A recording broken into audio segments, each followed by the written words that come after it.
Hey, welcome back. We're at 13.5. We are here.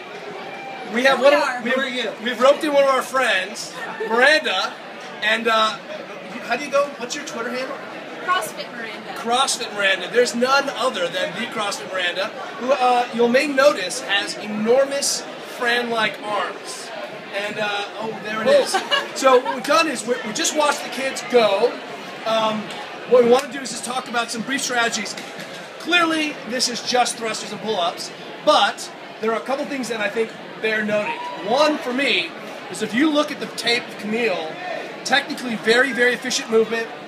She took a little bit wider stance. She doesn't have to receive that barbell all the way down, so one of my cues today is move your stance just a smidge wider so you have a really good platform off of which to bounce at the bottom. You can screw your feet in and just chase that out to the bottom. You can almost ride that capsule, adductor, quad bounce. Save your quads, you're going to need them.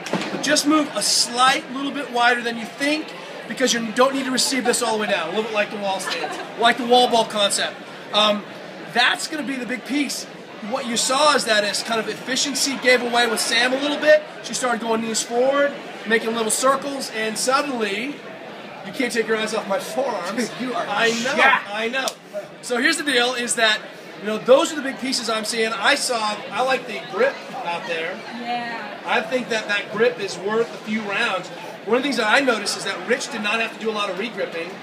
And at the bottom, Jason lost his grip and had to regrip every single time, having to reclaim torque at the bottom. Like we also noticed with Jason with the grip was even Aaron picked this up was that he kept switching back and forth, trying to figure out what was going to work best, which became very costly through that whole process. Which was we saw with Camille and Rich were two more technically sound athletes versus where Jason and Sam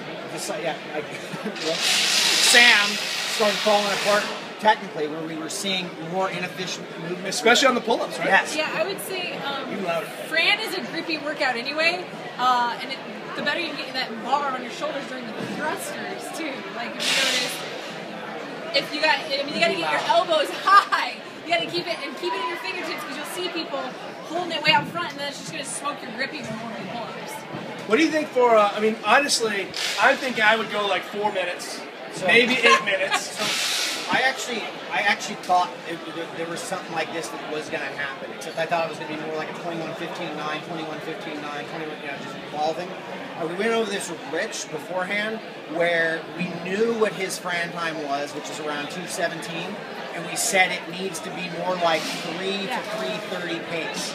And you have to be comfortable. And by what we saw out there, he absolutely went into that mindset of, I'm just controlled, I'm moving efficiently, I'm not going out like I'm doing a 2:17 Fran right now, which is why I think Dave also brought up the fact that a lot of elite level CrossFitters are going to have some problems with this because all they know with Fran is go, go, go, go, go, versus I need to slow down and pace this a little bit more. Great breathing mechanics by all these athletes, but particularly a notable, I think I saw Camille breathing well, but Rich really breathing and making sure that he fell into sort of an aerobic effort, right? And even before, right before he picked up his bar, every single time he just took a second, big deep breath before he went. I noticed that from the very first round. What would be, like, the person out in the world who's now dreading this, your 3 top points to make it better? I would think it depends on the athlete too. I mean, if your Fran with chest to bar pull-ups is over 4 minutes, then you got to go out like it's Fran and you got to go for it. If it's not, then you got to, like Brian was saying, you got to pace from the very beginning. Kind of keep an eye on that clock, but don't go too crazy because you're going to pay for it. I see also one of the pieces that Camille does a beautiful job of bringing her elbow in and arriving on tension in the bottom. Sam really has, when she drops down, elbow goes out, and you can see her lats stick out, which is sort of an indicator about her shoulder position in the bottom, and it's expensive to spin that back up. I think you see the same thing happen with Jason. Elbow comes out, so at the top, remember, the top of the movement, that's when you're thinking about setting yourself up in the bottom, and if you can create a little torque into that bottom position, you're going to have something come off of it. Yeah.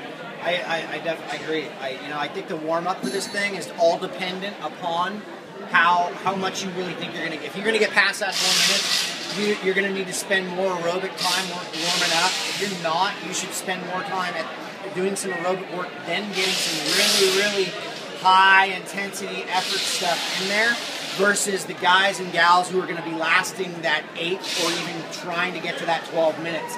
That intensity will just carry, so you won't have to worry as much with the warm up if you're going to be in it for the longer duration. What else you got?